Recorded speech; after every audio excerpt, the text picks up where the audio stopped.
Hello there, everyone. It's your boy Hunt, back with another mediocre at best episode of Tabletop Recap. We got Big Boy Chungus with us here yet again. Help, I'm trapped in the Upside Down. Wow, I hate you and you're bad, and there's nothing to live for. Whoa, that's a way to start off a podcast. Okay, so we're here. Back catching up on our sessions of Waterdeep Dragon Heist. We replayed 3 sessions, didn't record them because the first one we were just too tired, and then we had another session where we played it at a comic shop, so I'm not going to record this in the middle of a comic shop that's open, you know? And then they had one without me, and I just wasn't there to record it. So, here we are, recording the second of the 3 episodes we have to catch up on. Go ahead, I guess. I guess that's it. Go ahead. So, this session, we had all 4 of our party members, Vane, Vorn, Mira, and T32RY, a.k.a. Terry. A.k.a. Terror Bear. And so, this starts off immediately after the explosion from the previous session. The party, after helping as many people as they could, are then interviewed by the city guard and a magister, which is his name is Barnabas Blastwell, and his assistant Saith Cromley. It was determined that none of the party members were involved with any of the events involving the explosion, so they were cleared as suspects of that event. Although Vorn, who was not in any of the city or town guards' records, was under suspicion of tax fraud. Out of all the things he's done, tax fraud's what they get him for. Sounds familiar. So the reason behind that is that so all of you, including Terry, are more or less citizens of Waterdeep. You've been living there your whole lives. You know all the stuff you have to pay. I hatched there from my big weird egg. And it's so common knowledge what you're expected to do as citizens that I just take it immediately out of your weekly expenses. Vorn, on the other hand, is technically a visitor or temporary citizen, and the book states that people who are visiting Waterdeep have a completely different set of taxes and rules that they have to follow in, conducting themselves around the city. And Barnabas is like, you didn't check in with this person, and we have no records of you, and you've not paid us any money, so that's rather suspect. That's a little sus. Little sussy drow boy. Little sus Morbius or whatever. It's Morbin time. It's Morbin time. I hate that meme. I love it. Anyways, so after the city guard concludes their interviews and they pack up and leave, the party then proceeds to kind of do their own investigation. Vane speaks to a woman named Fala. She is the owner of the next door apothecary. And she brings up some information to Vane about a white stone being picked up by a cloaked, limping man fleeing the scene. Vorn decided that he wanted to be up to his usual shenanigans and tried picking the pocket of one of the gossipers standing at the edge of the explosion epicenter. And he overheard the conversation that this person and another citizen were having about a puppet man, quote-unquote puppet man, fleeing the scene from the rooftops. He was doing a bit of a Pinocchio the Real Story, voiced by Pauly Shore. No one's going to get that reference. Not one person. Is that the most recent one, or is that the bad animated one? It's I think it's like a Russian Pinocchio film, and when it got dubbed over here, Pauly Shore voiced young boy Pinocchio. Yes. Okay. That was produced by Lionsgate, wasn't it? I have no clue. It's I think it's a Russian movie. It's really weird. Anyway, sorry, I didn't mean to get us off topic. I got us off topic. No, don't worry about it. And then Terry spoke to a child by the name of Chauncey, a little tiefling boy, who claimed to have found a necklace dumped in a rain barrel during the explosion. Everyone reconvened with each other to share this information. Do you recall what your character was doing? Because I don't have notes on what Mira was doing. She wasn't. She wasn't really investigating or anything. Okay. Because she had just helped people, and then she was kind of just waiting. Okay. So everyone shares their information. Yeah, I think I was taking a dump or something. That's not a joke. I think I was taking a dump. And the party is trying to accumulate this plan on okay, this happened right outside of our doorstep, and we've all seen some pretty shady things in the last few days. Just to kind of be aware and on the lookout, we should probably do our own little private investigation to see if this is connected to us or our neighbors in any way. And so the party says agreed, and then everyone goes about to do their own business. I mentioned in the last session that Vorn collected some gemstones from a dead gnome that was at the epicenter of the explosion, and he pawned those off for 300 gold pieces. The party... Oh, I remember what happened.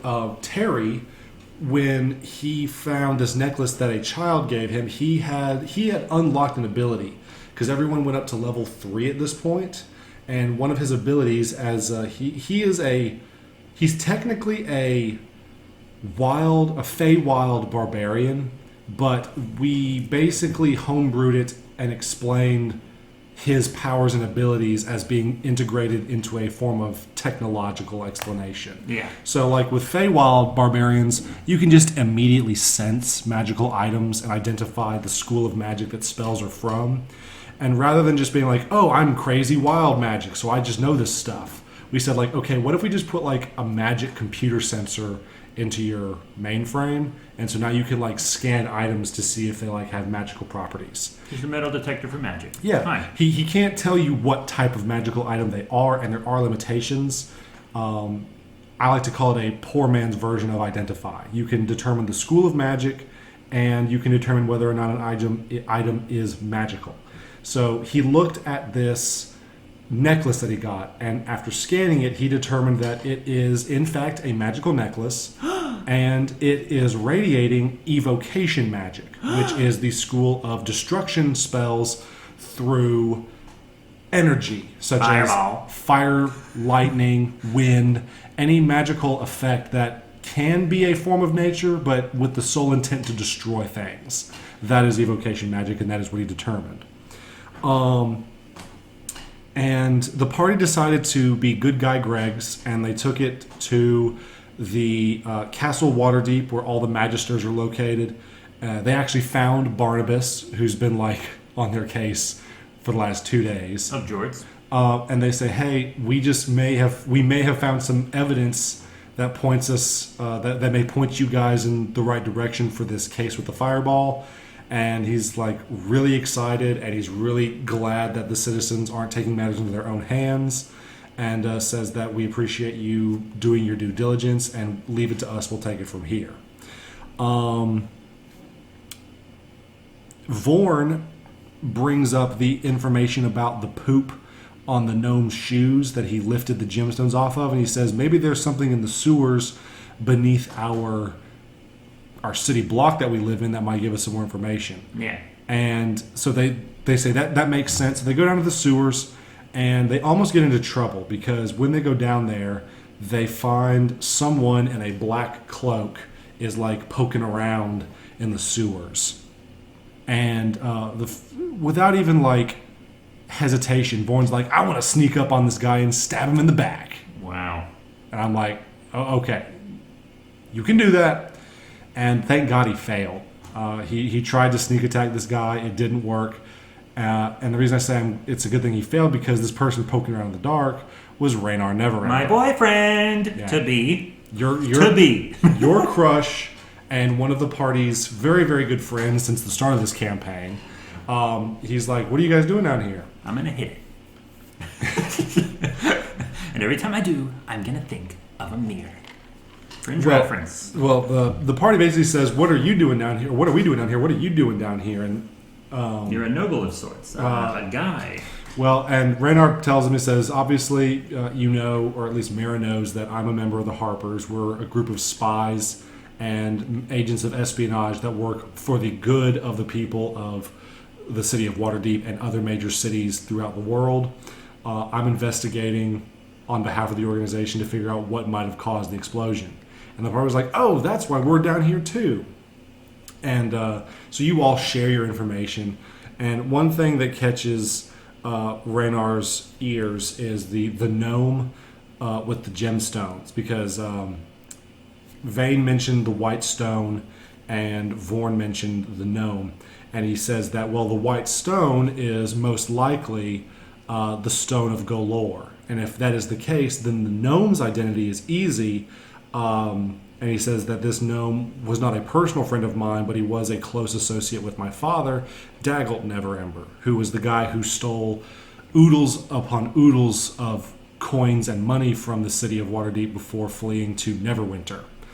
And he says that this gnome was basically the key keeper for my father's accounts, and if he's here in the city, it was probably his agenda to somehow get me involved by giving me this key. Raynar assures everybody that I want nothing to do with my father, which he's proven time and time again, not just to you guys, but to the city itself in the past. So there's no questions about that. Yeah. But at this point, Raynar suggests that with all this information swirling about it, that it would probably be more efficient to kind of split up the leads and follow them separately.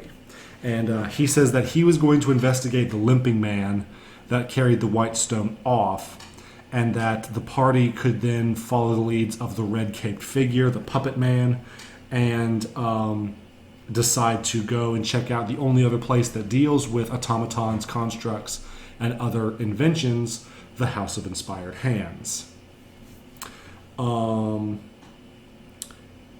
Raynar, before the party parts ways, asks Mira to meet him at his apartment tomorrow morning for a Harper mission.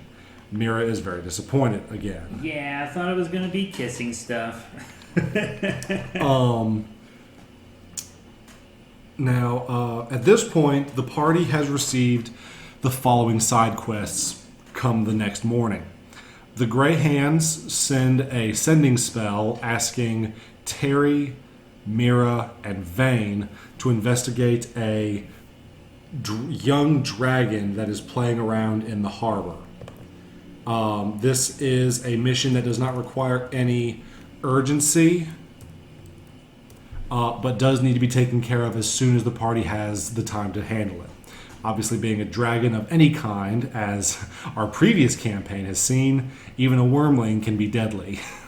Oh yeah, you're talking about Calcrix. Yeah, Sunken Citadel. Yeah, the Sunken Citadel with Calcrix, the white dragon wormling.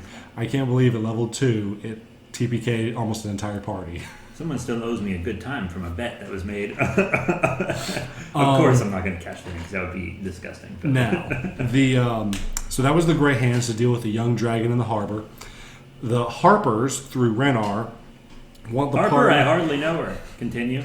Want the party to rescue a cat from an unknown monster in the southern ward. And Raynar expresses that this mission does have some urgency to it because the longer that the cat is locked in this building with this unknown monster, the greater chance of kitty cat mortality. Oh, kitty.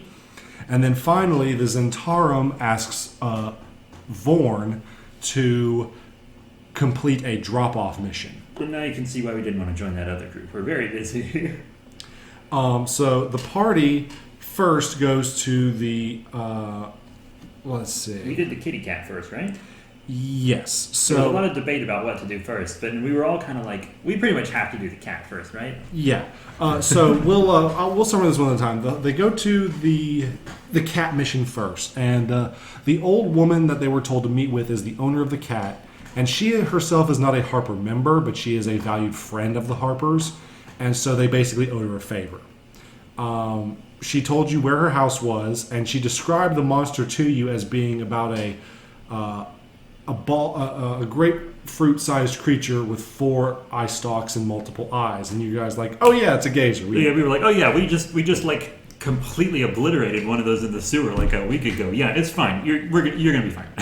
And so the party goes in there, and you guys were like on high alert the whole time. You guys like had like a SWAT team tactical plan. We did very well at first, I think. It's hard to remember exactly. Well, so the house is about 3 stories tall, and that's because this woman lives, like most traditional trade jobs, people live in their place of work, and so the top level of this building was her apartment, and then the lower 2 levels were a bookshop she ran, and you guys tackled the first 2 levels. Awesome. You're like, okay, look for any movement, and then we'll gang up on it. And then the whole time you guys were searching this house, you're hearing meowing.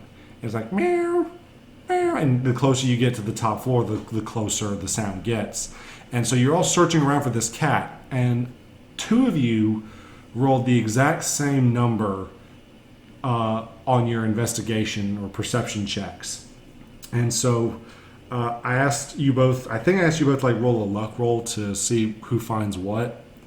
Because I remember the person who won that roll, I said, congratulations, you find the cat. And I think it was you? I don't remember. It was either I think it was me. Yeah, Mira found the cat. And then Terry's like, oh, awesome, great. What did I find? I'm like, you find the thing making the cat noises. And it was, in fact, the gazer hiding beneath a bookshelf. He just wants to be a little kitty cat. Well, actually, I don't mind saying this post-session, but gazers, they're unintelligent. They basically have the same thought processes as a basic animal, but being a basic animal and somewhat being predatory, they can actually mimic sounds. Now, they can't mimic full-on sentences, but they can mimic single words like a parrot, or they can mimic animal sounds to sound like a completely different creature to fool prey. Imagine walking through a dungeon and a gazer just comes up in front of you and just goes, Bumbus. You're careful not to spit out your water. I'm drinking water over here because I just need to stay hydrated, and you're about to make me ruin all of my electronics. But yeah, while we've been sitting here, the sun kind of moved enough so that it's hitting us real good. But you guys do defeat the gazer, no problem. I don't even think... Didn't we knock it out, like, immediately? No, I remember you didn't knock it out. Vorn put it to sleep. Oh, yeah. Vorn, I guess that is kind of knocking it out, but not the way I thought. When Vorn leveled up, because he's an arcane trickster, he got a couple of spells, and one of which that he has been spamming constantly is the sleep spell. And he's been very good with his dice rolls, because the way the sleep spell works is you don't roll a d20 to see if it works or not. You just roll a bunch of d6s, and as long as the number of d6s exceeds the HP points, or the HP of the creature you're trying to put to sleep, or multiple creatures for that matter, so long as your roll does not or does exceed their roll, you can just immediately put to sleep, no questions asked. Nice. And that gazer had significantly less damage than what 4d6 we're going to put out on any average roll. So you guys just put it to sleep, and then I think the way I described it was that scene from All Quiet on the Western Front where the soldiers are luring rats into this pit that they've dug. Yeah. And then as soon as the rats enter the line of sight, you guys just ganged up on this gazer and beat the hell out of it. Yeah, I think I was swinging my war pick. I very rarely pull out the war pick. You were hitting it with a war pick. Terry was hitting it with a great axe. Twin hand axes. Vorn was stabbing it with a knife. It was brutal, even for gazer standards. But the cat actually did more damage to the party than the gazer did, because That's true. You guys all sucked at your animal handling checks, and the cat wound up taking refuge underneath a bookshelf. And Terry, who rolled the highest... No.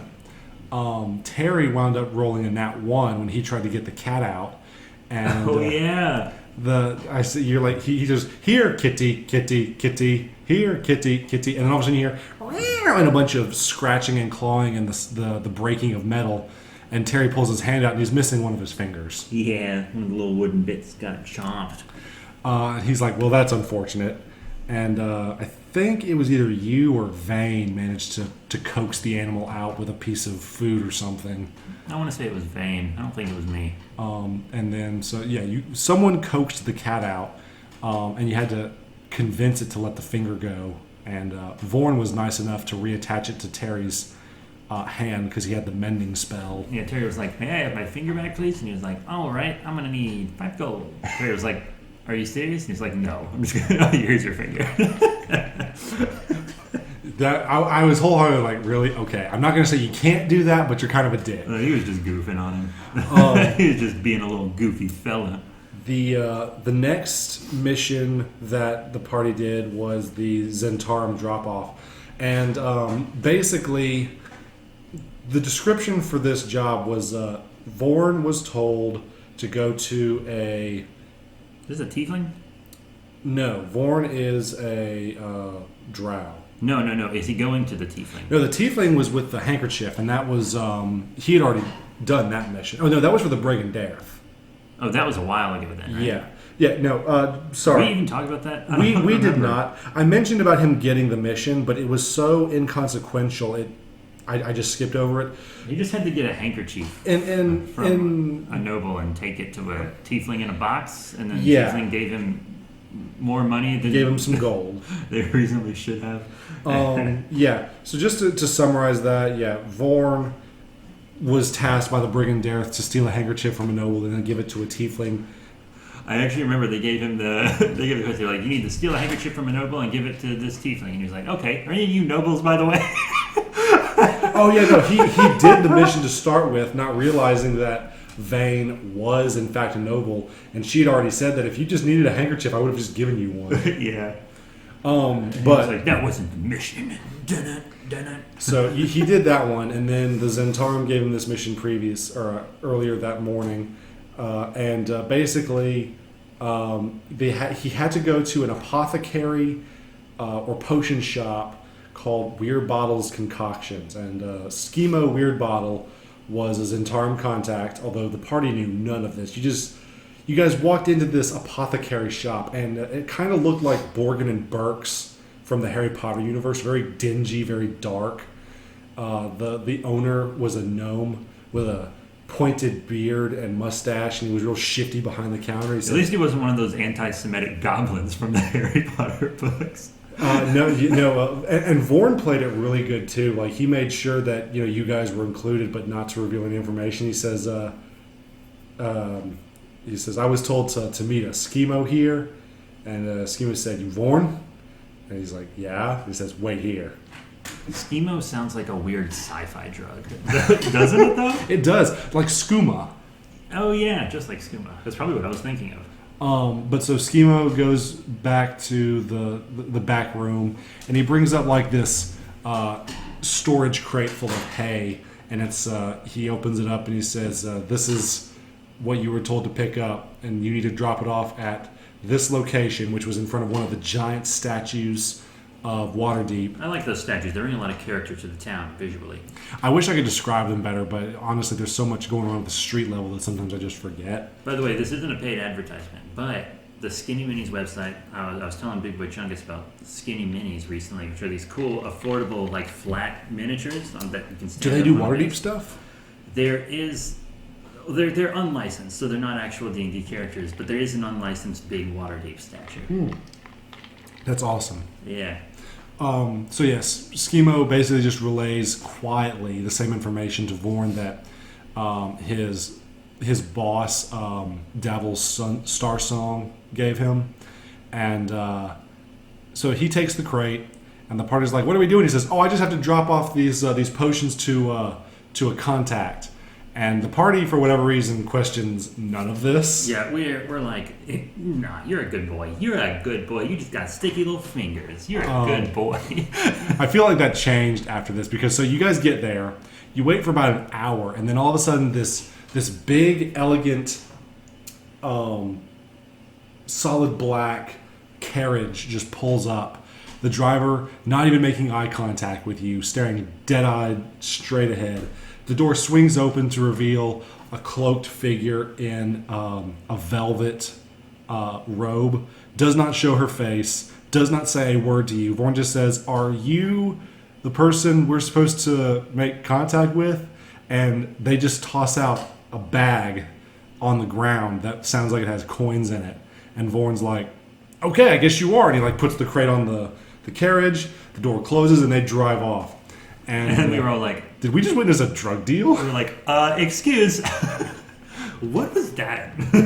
And Vorn reassures them that, oh, it was no big deal. They said it wasn't anything illegal. It was just potions of mind reading. It's like that Bob Burgers episode, but the reverse, where there's like, oh, this is definitely drugs in this box, and it's like Beanie Babies. There are drugs in the Beanie Babies, I'm sure. No, they were just Beanie Babies. So Vorn opens up the pouch, and it's like 15 platinum pieces. Which, by the way, I double checked, and because I swear this module, because of all the city currency versus the standard currency that's in the player's handbook, has me all confused. But their one platinum piece is worth 16 gold pieces. Okay. And Vorn was nice enough to share his platinum with you guys, although I think it was more of a bribe, as in, don't ask questions and you can get more. Yeah. He said, did we just witness a drug deal? Shut up and take this platinum piece. Well, we do have a lot of debt. Let's see.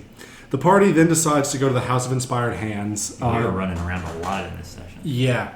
The party decides to go to the House of Inspired Hands, and you meet with a dragonborn priestess of Gond by the name of Valletta, and ask her, like, hey, do you know anything about these things called Nimblewrights, these puppet men? Because somehow you guys had learned the name of what this puppet was, and that it was a Nimblewright. And she said, well, we have one. He's upstairs. Yeah, because his little contraption almost... Oh, that's what it was. Yeah, you guys, before you even met Valletta, you saw what looked like a puppet man playing with a little mechanical bird on like one of the upper balconies of this temple, and the bird started flying out of his hand, and then it dive bombed right into you guys. I think it crashed into Vorn or Vane, one of the two. But we smacked it out of the air. I don't remember who did, but we smacked it into the ground, and we took it up to the door and was like, "Hey, who's this?" And Valletta said, "Oh, that belongs to our Nimblewright named Nim, real creative." And she says, a lot of these people's names are just what they are. But I mean, I once made a character called Bone Tooth Scaleskin as a friggin' NPC. So, you know, what am I doing? Yeah. So Valletta tells you that she's sorry for Nim's behavior, and she's going up to talk to him anyways regarding this incident. And the party was like, well, can we talk to him about some other stuff? And she's like, yeah, of course, but what specifically would you need to talk to him about? And you guys bring up the fireball incident. Oh, you know, mass murder, property and she's damage. like, oh, God. And so she like immediately runs up the stairs to the balcony area. She's banging on the door. And she's like, Nim, open up. And the door is locked. Like, apparently the locks were changed, and Nim intentionally made it so that she couldn't get easy access. And I think Terry, one of you guys did a persuasion check. I think it was Terry. Terry spoke through the door because, you know, construct to construct. He convinced Nim to open the door. I think exactly what he said was 0010110. No. Did you just give the time travel binary code? Yeah, I'm not funny, so let's continue. So they find Nim. He's hiding because he's not afraid of you guys, but he knows Valletta's going to be mad because of the bird incident. Of Jorts? But she's actually more so mad about the fireball and how he might be involved. And so Nim can't talk. He is a construct that is of high intelligence, but he himself does not have the ability to speak. So he and Valletta actually speak to each other through a kind of homemade sign language. And he basically tells her that about a week, 2 weeks ago, he was feeling awfully lonely. So he self-replicated, and he created another Nimblewright out of spare parts from the Temple of Gond. And it turns out that this construct that Nim had created did not have mutual feelings for him. Nim just wanted a friend, but the Nimblewright that he created was like, nah, fam, you're lame, and he jumped ship. Next thing we know, 2 weeks later, this Nimblewright is seen by witnesses throwing pellets off of a necklace of fireballs into an open crowd of people. Hey, got him. He got a lot of them. It's an AoE effect. Christ. And Valletta's like, oh my god, you worthless piece of metal. You're lucky I don't scrap you right now. You created a fate. A fate worse than death. That is a very old reference to this podcast. Yes. And so... That's for the day ones out there. And so Terry kind of like looks at her a little bit and he's like, decommissioning and scrapping seems a little harsh, doesn't it? But he doesn't say that out loud. But so Valletta says that's it. You've lost your tinkering privileges. And they start clearing out Nim's room. They'd already taken his normal tools, and now they were like, give us the secret tools under the floorboard that we know about, but we were too nice to ask for. Oh yeah, no, they stripped everything. We kind of felt bad for that little guy. He was just incompetent. He wasn't like mean or anything. No, he wasn't the one who threw the fireballs, but because he was the one who created it, Valletta was immediately taking it out on him. And this immediately created some animosity between Valletta and Terry. Because Valletta, like, she genuinely thinks it would be better just to scrap Nim, but they paid so much money for him that it's almost a shame to. But I digress. Out of pity and also loneliness, Terry then decides that he wants to befriend Nim, and Nim is super excited, and that they really hit it off. And so after a little roleplay moment, Valletta offers the party 500 gold pieces to hunt down and destroy the replicated Nimblewright, and then return it to the House of Inspired Hands.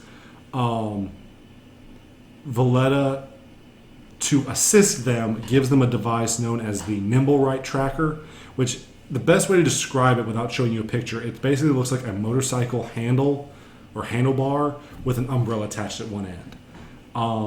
Every time I thought about it, I just imagined it like had a bunch of spinning pieces that almost didn't even do anything, and like a bunch of rods. There are a bunch of just random bits on the illustration of it. Like I just kind of imagined it looking like some kind of contraption you'd see in a Dr. Seuss book, where it's like, what is that for? Oh, the character's just holding it and it's moving. Okay. I have not seen many episodes, but I think it looks almost like a Dr. Seuss version of a sonic screwdriver from Doctor Who.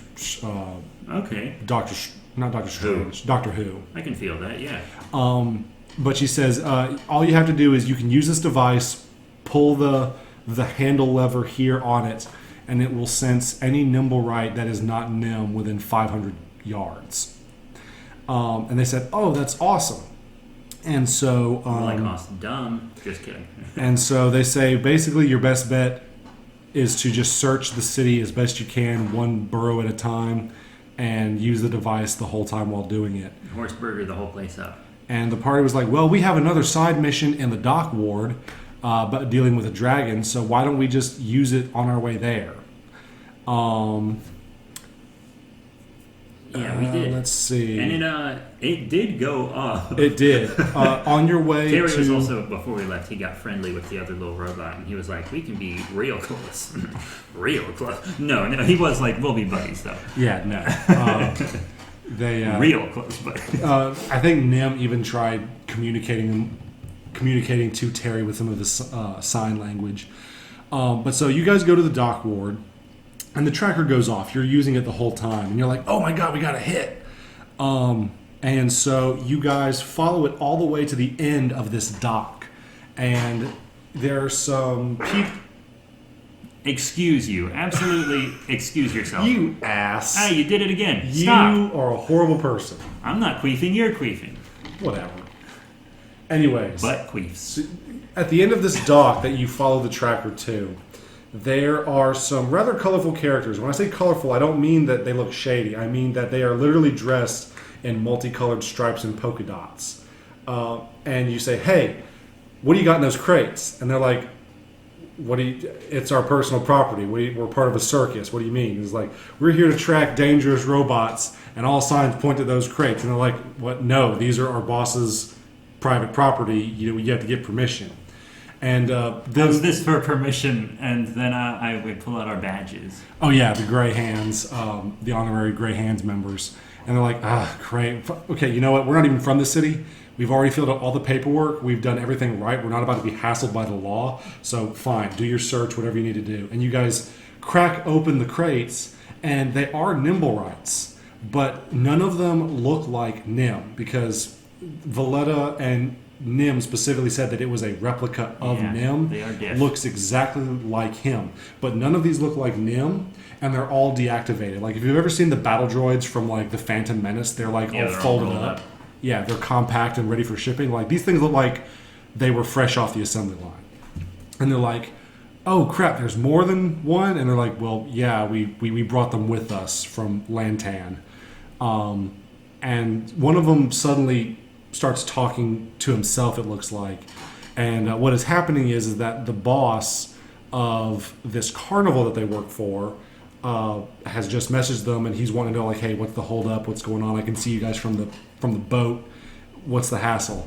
And he tells them that, well, the Grey Hands are doing an investigation on constructs of some sort, and we're just trying to tell them that, you know, there's no trouble. So some more personal conversation, and this dude head goes on with a sending spell, and basically what wound up happening is the captain of this fleet of carnival ships by the name of Zordo Zod, very charming fella, definitely more to him than there seems, I'm sure. He invites the entire party onto his ship for dinner. Din. Yeah, dinner. And the party on their way starts asking some of the crew members and the carnival hands on the dinghies, because they're rowing out to these three ships. They said, well, what kind of carnival are you guys? I'm like, oh, we do all kinds of stuff. We travel all over the world. We do parades. We set up shop. We have animals, beasts, even a couple monsters to dazzle. We've got acrobats and just the whole Ringling Barnum and Bailey circus shtick. Ah, but do you have a lizard with tits? Because we do. And that's truth. And they said that we're pretty big, we're pretty sizable. We're not massive by any means, but we've got three ships. We've got the Eye Catcher, the Hellraiser, and the Hellraiser. Sorry, flashbacks to Descent into Avernus, the box. So the circus itself is called the Sea Maidens Fair. Fair is spelled as in like a circus or a carnival. And there's the Hellraiser, the Eye Catcher, which is the ship you guys went on. And then there's one other one whose name I don't really remember. I'll have to look it up later. But the Gay Flower. That's funny. That's comedy. It's worth my nostrils flaring up, okay? One, I'm Pan, so you can't cancel me for making that joke. And two, everyone knows the Mayflower. That's comedy. Now that I've explained why that joke is funny, because obviously I had to, because I knew it would bomb, and now we can continue. And so the party gets onto the ship, and it is very much hustle and bustle, but the crew make way for you guys. They take you to the dining hall, where you guys are there for only a few minutes before a scantily clad man arrives, and he introduces himself as Zordo Zod. And he is super charming, super suave, and he is very much into all of your guys' stories and everything. And he makes a proposition. He says, you guys have questions for me. I'd love to have some questions for you if you will indulge me. So why don't we play a game where we swap questions? And so the party's allowed one question, and then he'll ask one of the party. And this went back and forth. And so the party asked, do you have any nimble rights on this ship? And were they involved with any criminal activity that you know of? And he says, well, I do have nimble rights on the ship, yes, but if they are involved in anything, I am unaware of it. And because they've all been deactivated except for the 2 or 3 on the ship. And some hadn't even been activated before, I think. Yeah, and so basically he goes through a very honest and truthful explanation. He tells them that these nimble rights were only activated recently. I purchased them personally from the island nation of Lantan, and if you recognize any of them, please let me know, because I do not want to be associated with any criminal organizations in the city. We've just arrived here. This is our bread and butter. We can't be turned away, especially when one of your major holidays is coming up in just a few months, and we want to be part of it. So the party inspects the nimble rights. Terry even goes up and he scans them, and they are magical constructs. They are powered by magic, but that's all they are. He deduces that there's nothing else to them. So then Zord proceeds to then use his question to ask Terry what kind of construct are you? And so Terry explains to him his backstory, and Zod is thoroughly enthralled by his tale of a missing creator and the tragic animated automaton seeking purpose in life, blah, blah, blah. What about Vorn? What was Vorn? Vorn was the first person who caught his eye, and he was just so surprised to see a drow so far from the Underdark. He says, we are all free to make our own choices in this world, but the drow have a very closed, tight-knit society, and he was just wondering what brought Vorn out of the Underdark. And Vorn told him his whole shtick about how he was born in the matriarchal society that is drow society. He did not like the idea of just being a male peon for whatever baroness was in charge of his quarter, and so he snuck out of the city and made his way to the surface in search of his own fortune. And I think Vane talked about toilets. Oh yeah, Vane Zordo Zod was like, "Oh, you're the creator of these wonderful contraptions and magical wonders." And she says, "Yeah, have you heard of them?" And she says, "Heard of them? I'm shitting in one right now." That was a joke we made. We were like, he's pooping. He's sitting on one. That's his chair. But no, he did say that he had one in his private quarters, and he thoroughly enjoyed it. It is quite a comfort when sailing on the cold seas of the north, and you have a magically heated porta-john that you're able to use whenever you need. For sure. Honestly, they sound nicer than my toilet. And then he got a kick out of Mira because, like, the whole time. Remember that. Do you want to tell this part? Yeah, because he was like, I didn't know there were lizard folk in Waterdeep, and I was like, there's not. My dad brought me here as an egg, and he was like, oh wow, I can't believe that your dad takes care of you like that. Don't lizard folk? They usually don't parent like that. And I was like, okay, so that's the thing, right? My dad is human. He was like, oh, so he adopted you. I was like, okay, well, not quite. He kept putting the pieces together logically. And he was like, oh, your dad put it in a lizard. And then he thought that was great. One, because he clearly has no qualms about people expressing themselves that way. But then two, the fact that it actually created something. Because it shouldn't have, right? Yeah. Let's just say that in order for you to be created, the goddess of fertility and lovemaking had to have some intervention in there somewhere. Now, let me tell you something scientifically cool. Okay, so a lot of people define things as being the same species if they can have an offspring that's fertile together.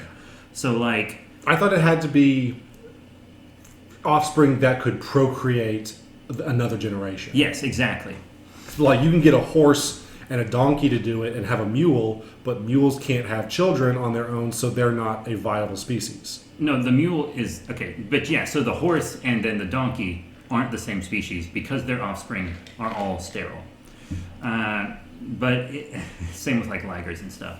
But if two things, can bump uglies and have an offspring that can reproduce, then many people would consider them the same species. So, like, Homo sapiens and Neanderthals, a lot of people would consider them the same species because their offspring could continue to have children. Well, I've heard one theory that says that Neanderthals weren't killed off, but they merely just integrated into humans because humans and Neanderthals didn't kill each other. They just basically had offspring that were so close that the two species merged or something like that. That is a theory. I've been reading a lot of paleoanthro stuff. Lucy, Fossilman, etc., etc. Lots of good books out there. Lucy, Artie. But he just got a kick but yeah, out of Mira's character. But my thing is, Mira's probably sterile because I don't think that that lizard folk and humans are close enough genetically. We'll find out. What do you mean we'll find out? What are you planning getting me pregnant? No. You sick man. This is gonna be a prick crab video. Listen, you shouldn't exist to begin with, okay? In real life is what he means, by the way. Secondly, this is also a fantasy realm where the gods literally walk among you. So who knows what is possible, what's not. More like walk among you. I'm going to finish that off by just saying that I have no intention of making anything creepy. It is just going to be up to the dice and your personal decisions. I'm looking at your DM notes right now, and it says, make Mara preggers with triplets. Oh, stop. And I was like, why would you do that to me? That is You're taking away my horrible agency, of course. That is horrible. That is really Now I disgusting. do want Mira to be sterile, That so I don't does- ever have to think about that again. It sounds like an RPG horror story.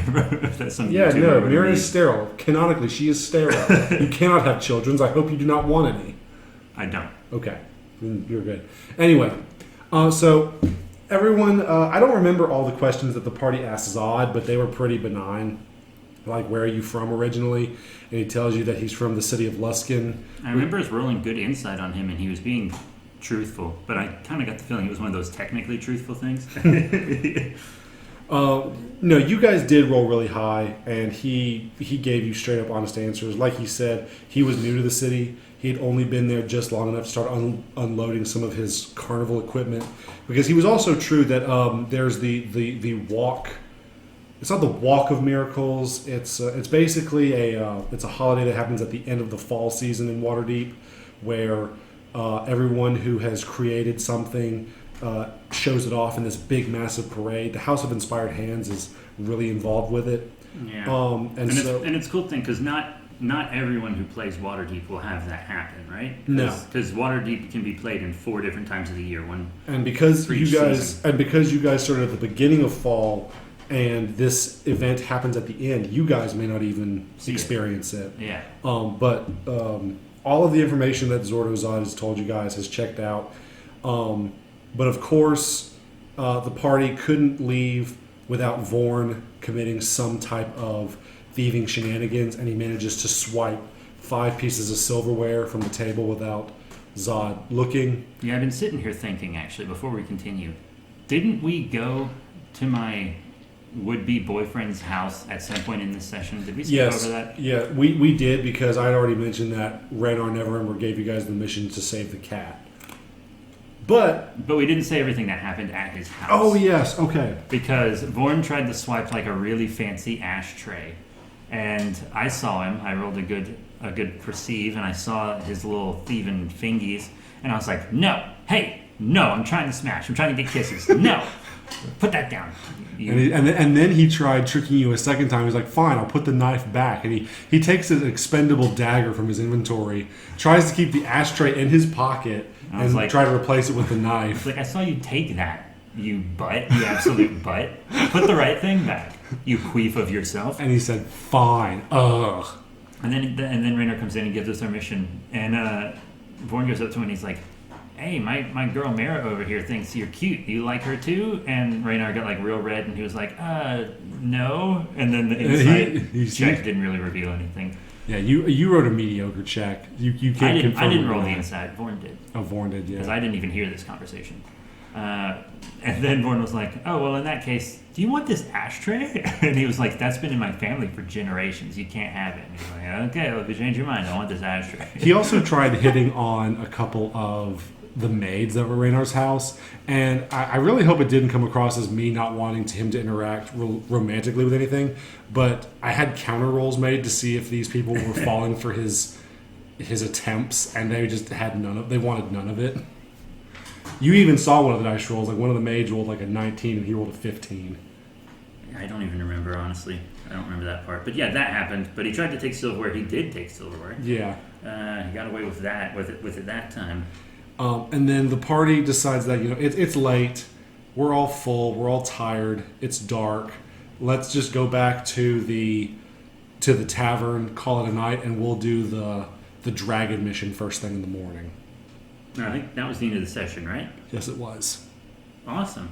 Yeah, that was. I should also note that at some point in this session, Terry did also unlock the second USB crystal. And this one was shortly after that Gimgin's family was murdered. It was basically just him trying to work in his study, but his mind and heart clearly were not into it.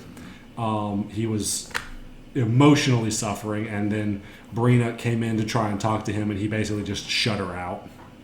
Wow. It wasn't very productive story-wise, but I'm trying to show these crystals as like a descent from like someone who had a really good life and then experienced really traumatic stuff, because they already know what happened to his family. Of Jorts. So it was just kind of a window to see like, okay, he was here happy-go-lucky with a family, and now everything was taken from him, so how has this affected him? and like he essentially shut everybody else out of his life, locked himself in his office, so much to the point that he created a completely separate hidden area so that he can now try and understand what's going on and do other stuff towards investigating his family's murder. Yeah, and that's going to be fun. And you guys, the next session, we're going to record it right after this. Might take a breather, get a drink. I need some water myself. And your cup's just a couple of cubes of ice.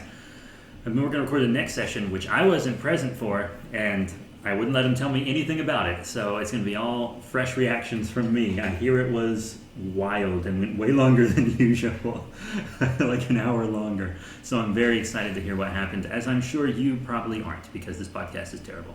So that's it. Thank you all very much for your support. You can follow us on Twitter at B3 Productions. That's B3 Productions. There should also be links in the description for Patreon, where you can support the show. We post lots of memes and like behind the scenes stuff on there for the podcast, pictures, and etc. And for all our other content, because we got YouTube and stuff as well. And then there's an eBay page where we have lots of gaming stuff for sale. I think there's some miniatures for sale on there right now, as well as some trading cards like Pokemon, Magic the Gathering stuff. And then we also have some merch right now on there. Handmade metal dice jails, which are pretty cool, and you can even use them as set pieces on the map. Yeah, you and I each have one. During this latest session, the party used the heck out of them. Oh, really? Yes. That makes me so happy that they like them. It really does. I love mine. When I first got them and was going to sell them, I wasn't going to keep one. And then I was like, this is really fun to throw your dice in the jail. It's really Stop! Great. You violated the law. Proceeds to throw dice across the room. Yeah, because that's right, because Matthew was just throwing them on the ground when he didn't have anywhere to put them. I'm very happy with the dice jails, the metal and everything. Very cool. So that's it. Thank you all once again for your support. Check out the links in the description, and I'll see you all next time.